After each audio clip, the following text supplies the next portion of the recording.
बघा दिसते ना तेवढं सोपं नसतं. असं खूप कमेंट येतात की काय नुसते कॅमेरा चालू केली की ॲक्टिंग केली की व्हिडिओ बनला. तसं काही नसतं बरं का. आता एवढ्याच शॉर्टसाठी आम्हाला किती लांब जावं लागले ना हे तुम्हाला मी पुढे सांगते. तर त्याच्या आधी ना सोहमचे हे छान असे ड्रॉइंगचे काही पिक्चर्स मी तुमच्यावर शेअर केलेले. तो ना खूप छान काढतो ड्रॉइंग, आणि हे काय कुठले काय विजन आहे ते मला माहीत नाही, पण तो काढतो आणि मला मात्र खूप आवडतात. आता ना एका ह्याच्यासाठी आम्हाला शूट करायचं होतं, तर तिथे पूर्ण हिरवळ पाहिजे होती आणि नैसर्गिक वातावरण पाहिजे होतं. तर माझ्या घरापासून कमीत कमी 4 ते 5 किलोमीटरच्या अंतरावर हे काय म्हणतात प्लेस होतं, आणि ऐन दुपारीच आम्ही गेलो होतो.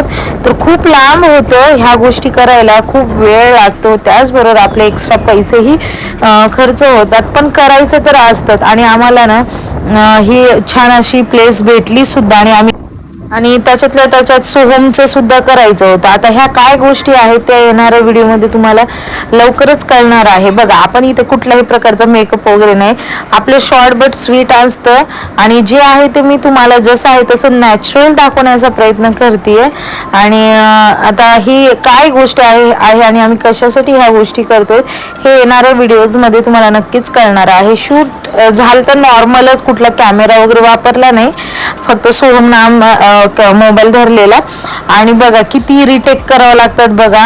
आता हे पूर्ण जे आहे ना शूट करण्याच्या आधीचं होतं, एडिटिंग करण्याच्या आधीचं होतं की कसं काय काय करावं लागतं. फक्त सांगायचं तात्पर्य असं आहे की जे यूट्यूबर असतात ना त्यांना असं तुम्हाला वाटतं की नाही यार घरामध्येच असतात आणि काय मोबाईल लावला की झालं, तर ह्या माग भरपूर असे कष्ट असतात. आता हे आलते कामावरनं आणि सकाळी लिटरली नाश्ता करून गेलेले होते, अजून जेवणही केलं नव्हतं, पण हे आम्हाला लवकर कंप्लीट करायचं होतं. डायरेक्ट आम्ही तिघही त्या प्लेसवर पोहोचलो. आणि इकडे सोहमचं सुद्धा बघू शकता तुम्ही. आणि जाऊ तोपर्यंत संध्याकाळच होणार होती, त्यासाठी संध्याकाळच झाली बघू शकता तुम्ही. आणि त्यानंतर बाहेरूनच काहीतरी असं खाऊन गेलोत आम्ही, कारण बराच उशीर झालता आणि एवढी ट्रॅफिक, मुंबईसारखी ट्रॅफिक झालती. आणि मग घरी जाऊन फ्रेश वगैरे झालोत आणि सोहमला ना इकडे ग्राउंडवर खेळायला आणलेला. आणि थंडी एवढी पडते आमच्या इकडे, तुमच्याकडे पण अशीच थंडी पडते का सांगा.